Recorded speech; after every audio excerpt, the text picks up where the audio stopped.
Welcome back to The Be Good by Tiffany, the podcast where we talk about what it really means to become bold, independent, tenacious, confident, and honest, and how those 5 pillars help us create a life that we truly deserve and desire. Today, I want to talk to you about something I think almost every woman has done at some point in her life: ignoring red flags. And I want to start by saying something that may hit a little differently. Most of the time, we didn't actually miss that red flag. Now, we saw it and we felt it.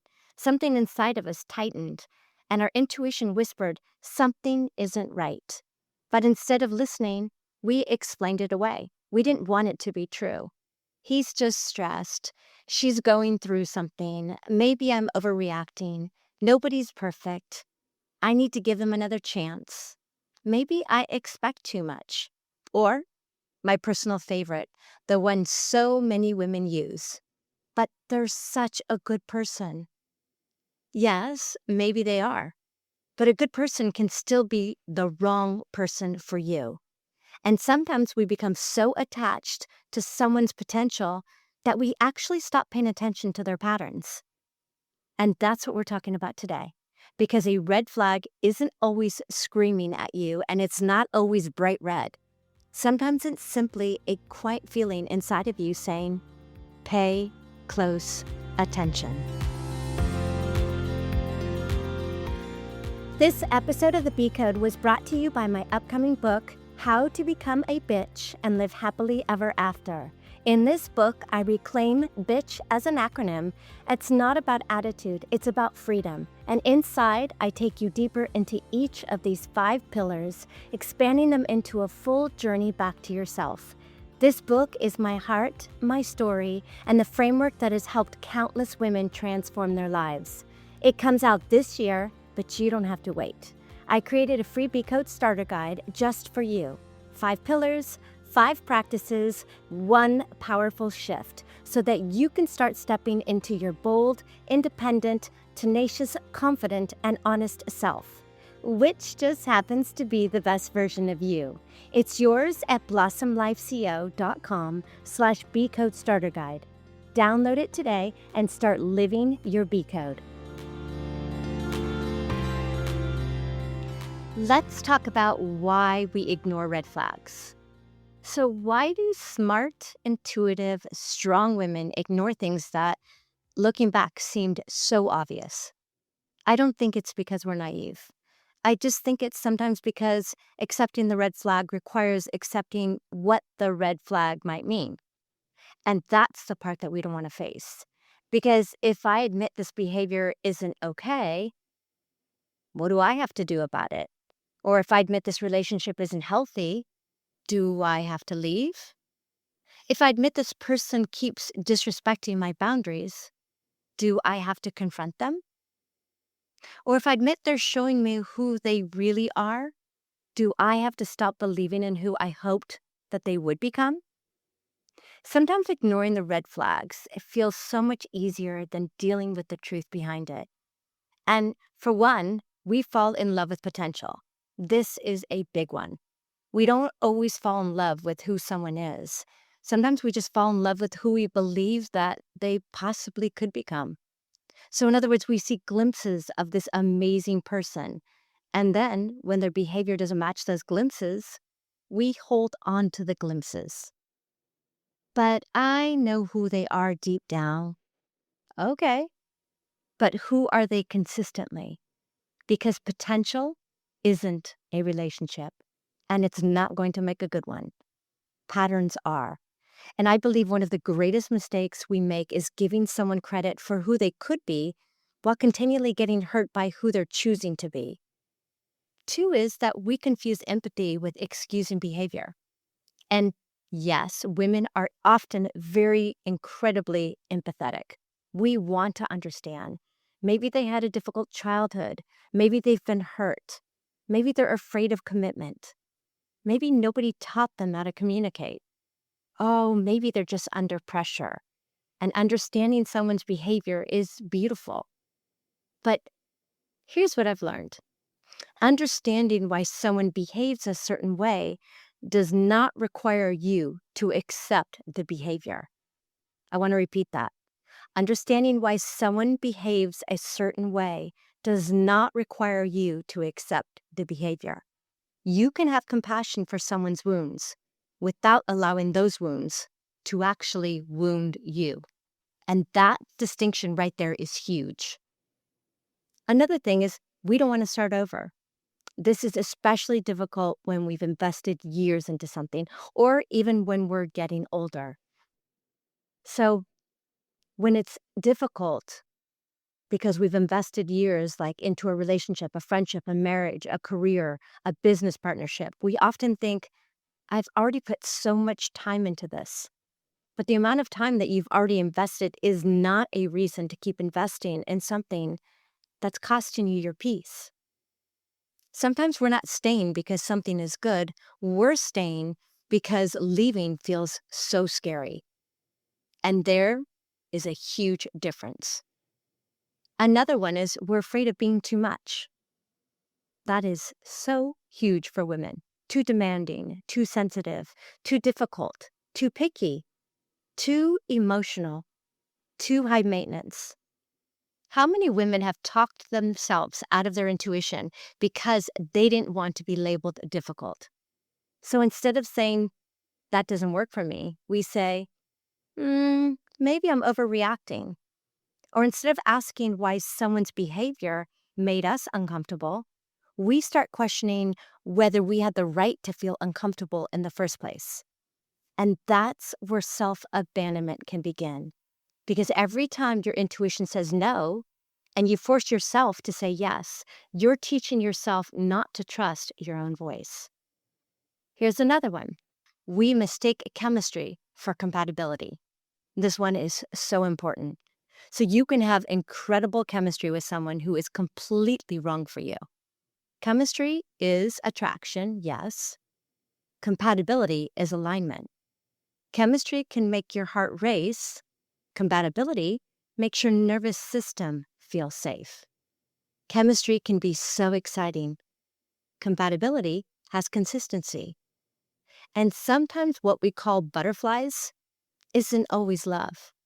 Sometimes it's uncertainty. Sometimes it's wondering, are they going to call? Which version of them am I getting today? Do they really want me? Healthy love shouldn't require you to constantly decode someone's behavior. Another one is we keep moving our own line. So what we do is we draw a line in the sand and then we erase it every time somebody crosses that line. And this is where boundaries come in. We say, if they do that again, I promise I'm done. And then they do it again. And we move the line. Okay, but if it happens one more time, and suddenly our boundary isn't a boundary anymore, it's a suggestion. And a boundary without enforcement is like a locked door with the key left in it. Eventually, people learn that your no doesn't really mean no. And even worse, you start learning that your own no doesn't mean no.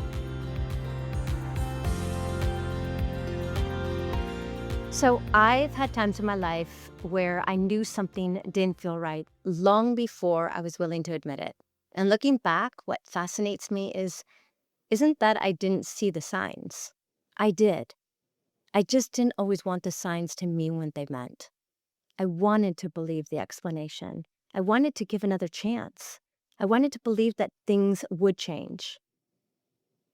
I think I believed that I could actually change them.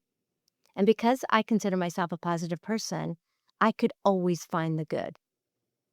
I could find the reason. I could find the explanation. And I could find hope. And there's nothing wrong with hope. But hope becomes dangerous when we use it to avoid reality. I had to learn that there is a huge difference between being positive and being in denial. Being positive says, I believe things can get better. Denial says, I'm going to pretend something isn't happening because I don't want to deal with what it means. And I've learned something else through my own experiences and through coaching other women. Our bodies often recognize the red flag before our minds are ready to accept it. And what happens is you might feel anxious around someone, or you feel like you're walking on eggshells, or maybe you're rehearsing conversations before you even have them. You're constantly trying to read their mood. You don't feel quite like yourself, or you're explaining their behavior to your friends, or you're leaving certain details out because you already know what your friends would say. That is information. Don't ignore it. I've spent years of my own life learning what happens when we continually silence ourselves and override our feelings and we keep pushing through what our bodies are trying to tell us. Eventually, I realized my intuition wasn't betraying me. I was betraying my intuition. And that was a very, very difficult truth to face. And it was also an incredible freeing one because if I had learned to abandon my intuition, guess what? I could also learn to trust it again. We're going to do the red flag reality check.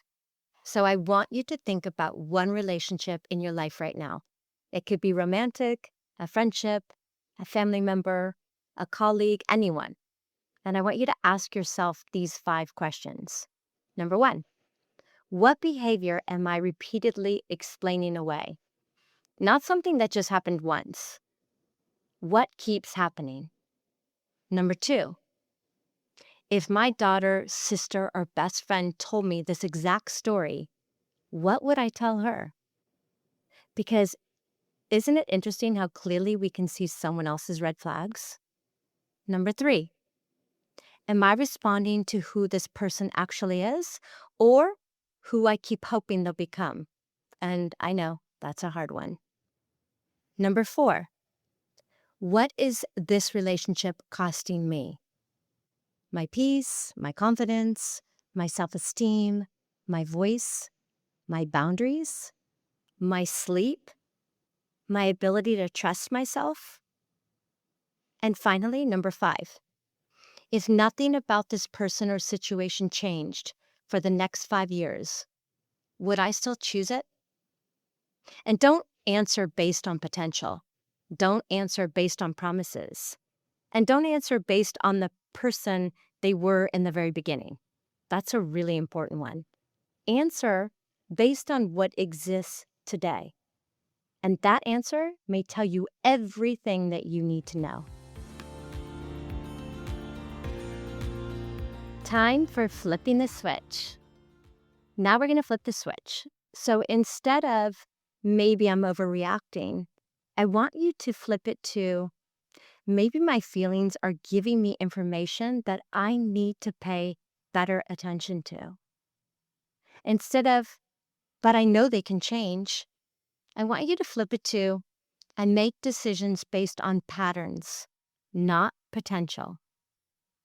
How about, here's another one. I don't want to give up on them. I want you to flip it to, choosing myself doesn't mean that I'm giving up on someone else. Another one, maybe I'm expecting too much. I want you to flip it to, my standards aren't too high simply because someone else doesn't want to meet them. Another one, what if I leave and I regret it? Try, what if I keep abandoning myself and I regret that? See, that's the switch. Because the question isn't always, do I love this person? You can still love someone and they can still be the wrong person for you. Sometimes a more important question is, who am I becoming by staying in this relationship and this dynamic? My intention for you for this episode and for you today is not to make you suspicious of everyone. That's not what I'm trying to do here. It's not to tell you that every mistake is a red flag. People are human, people are going to make mistakes, and people definitely have bad days. And relationships require forgiveness and patience, compassion, communication, and certainly grace. But there is a difference between a mistake and a pattern. There's a difference between someone making a poor choice and someone repeatedly showing you who they are. There's a difference between forgiveness and permission. There is a difference between compassion and self-abandonment. My intention for you is to learn to trust yourself enough to know the difference. Because I want you to become a woman who doesn't need 10 more examples or excuses before she believes what she's already seen. A woman who doesn't have to collect enough evidence to convince a jury before she's allowed to say, "This doesn't feel right for me." I want you to stop believing that having boundaries makes you difficult, and that having standards makes you demanding, or listening to your intuition makes you dramatic, and that walking away means you failed. Sometimes walking away isn't failure. Sometimes it's the moment you finally stop feeling yourself. I want you to know that you are allowed to love someone and still recognize they're not healthy for you. You're certainly allowed to understand someone and still say no. You're also allowed to forgive someone and not give them the same access to you that you gave them before. You're also allowed to change your mind when new information reveals something that you didn't know before. And most importantly, I want you to stop asking, "Am I being too sensitive?" This is so huge for women. I want you to ask yourself, what is this trying to teach me? Because your intuition is not there to ruin your relationships. It's just there to protect your relationship with yourself. Here are some key takeaways that I hope can inspire, motivate, and transform you in a way that you get to live a life that you deserve and desire. Most red flags aren't invisible. We just often explain them away because accepting them would require action.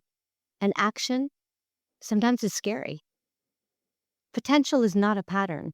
Stop building your relationships around someone might or could or possibly become. Understanding someone's behavior doesn't mean you have to accept it. Chemistry and compatibility are not the same thing. Your boundaries only become powerful when you honor them yourself. Pay attention to patterns, not promises, because your body often recognizes what your mind is still trying to rationalize. And finally, a red flag is information. What you do with that information is where self-trust begins. And this is exactly why we need the B code. Be bold enough to acknowledge what you see. Be independent enough to make your own decision, even when other people don't understand it. Be tenacious enough to choose your long-term peace over short-term comfort. Be confident enough to know your standards do not make you difficult. And be honest enough to stop pretending that something is okay when deep down you know it isn't. Because the B code isn't about becoming harder. It's about becoming more connected to yourself, your voice, your intuition, your boundaries, your worth, and the woman that you were always meant to be. So the next time you see a red flag, don't immediately ask yourself, how can I explain this? Because you will be able to find an explanation. I want you to ask yourself, what is this showing me? Because when someone shows you who they are, your job isn't to rewrite their story. Your job is to decide whether you want to be a character in it. So until next time, I want you to remember, choose yourself, trust yourself, and never settle for less than the life, love, respect, and peace you deserve and desire.